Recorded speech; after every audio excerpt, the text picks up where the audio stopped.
आज 25 सितंबर दीनदयाल उपाध्याय का जन्मदिन है। वो भारतीय जनसंघ के संस्थापक भी थे और संघ के प्रचारक भी थे, लेकिन फिर भी उनका राजनीति और संघ को लेके इतना स्पष्ट विचार था कि एक बार जब संघ के वर्ग में उनसे पूछा गया, चुनाव उस समय पास में ही थे उत्तर प्रदेश विधानसभा के, तो संघ के एक प्रशिक्षण वर्ग में थे, तो एक कार्यकर्ता ने उनसे पूछ लिया कि पंडित जी, अभी चुनाव आने वाले हैं, इसमें जनसंघ अपने कितने लोग जीतेंगे।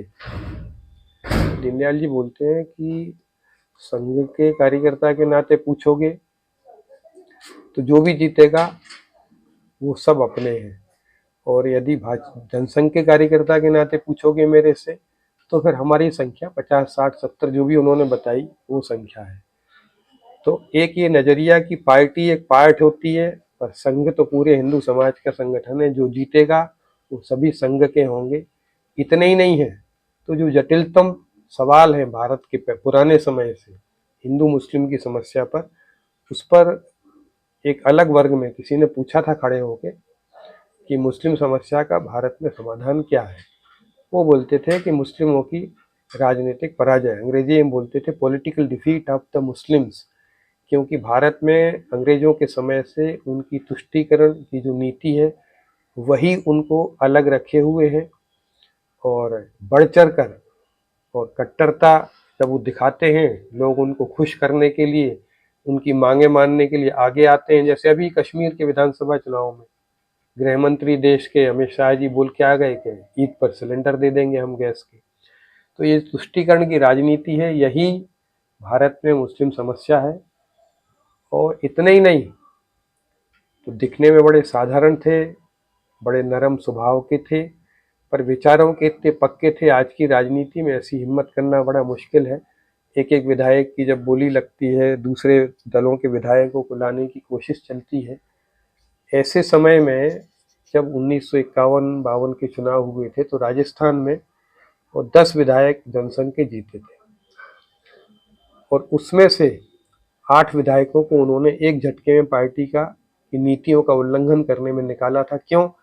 क्योंकि जनसंघ की नीति थी कि जमींदारी प्रथा समाप्त होना चाहिए, और विधानसभा में जब उसका प्रस्ताव आया जमींदारी उन्मूलन का, तो उन विधायकों ने जमींदारी के पक्ष में वोट दे दिया। दीनदयाल जी ने कहा कि पार्टी की नीति का उल्लंघन करने पर ये पार्टी के लायक नहीं रहे, पार्टी के प्रतिनिधि ही नहीं है। ऐसे हिम्मती और विचारों के पक्के वो राजनेता थे। वो समय था जब जनसंघ बना और आगे बढ़ा, एक भारत गांधी और नेहरू का राजनीति पर इतना अधिक प्रभाव था, ये दूसरे दलों के लिए स्पेस बहुत कम हो जाता है। और दूसरी बात थी कि दुनिया में पूंजीवाद अमेरिका का उफान पे था, और उसी समय सोवियत संघ और चीन की क्रांति ने और साम्यवाद को भी उसके सामने खड़ा कर दिया था समाधान के रूप में।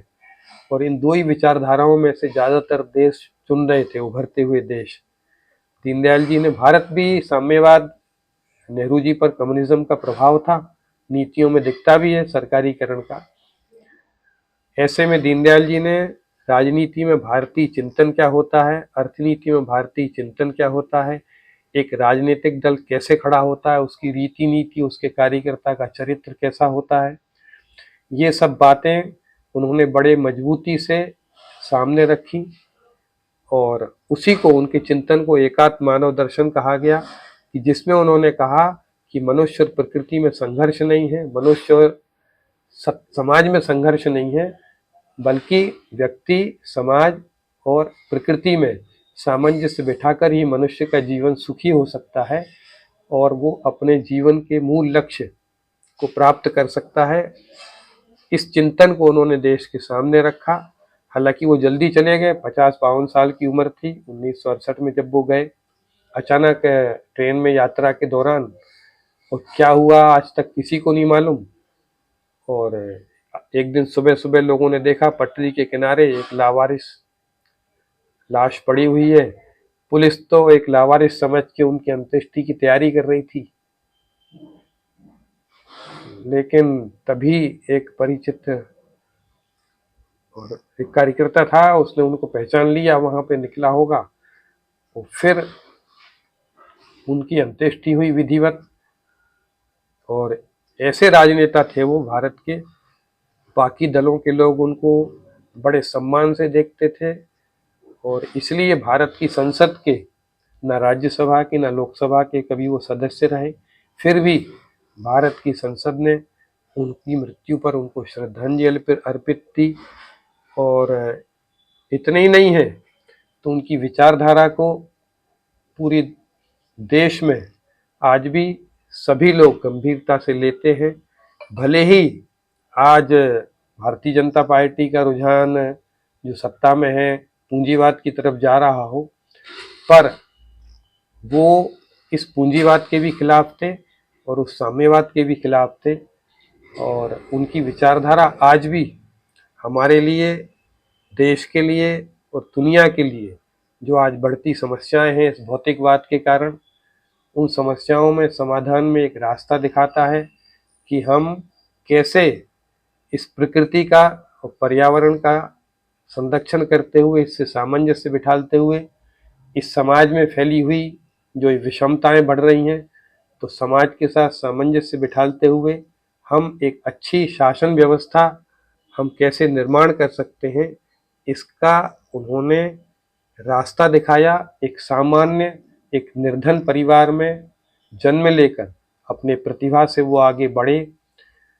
भले ही 9 साल की उम्र में उनको स्कूल में, क्योंकि बचपन में माता पिता का निधन हो गया था, जिन नाना ने उनको पाला उनका भी निधन हो गया, छोटा भाई भी चला गया, ऐसे में मामा ने पाला, उनका भी निधन हो गया, छोटा भाई भी चला गया, ऐसे में मामा ने पालन पोषण किया, वो भी सरकारी नौकरी में थे।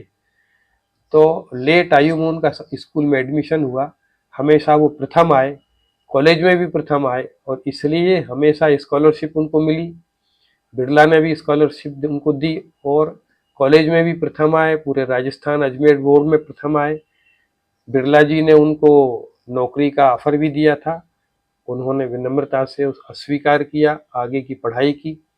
सरकारी नौकरी की भी, प्रशासन की उनके सामने थी, उस सब को छोड़ते हुए उन्होंने अपने जीवन को राष्ट्रीय स्वयंसेवक संघ के माध्यम से और समाज सेवा और देश सेवा में समर्पित किया।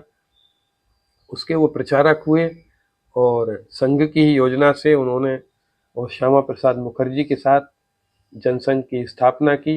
उसको भारत का एक वैकल्पिक राजनीतिक दल और वैकल्पिक चिंतन, एकात्म मानव दर्शन के रूप में स्थापित करके वो गए और कुछ राजनीति में कुछ मजबूत और परंपराएं डाल के गए। जैसे अखंड भारत के संकल्प को लेके और अंग्रेजी हटाओ को लेके उन्होंने अपने जो घोर विरोधी थे राम मनोहर लोहिया समाजवादी नेता, उनके साथ बैठ कर के एक मंच पर, और इस पर उन्होंने मंच साझा किया, साझा घोषणा की।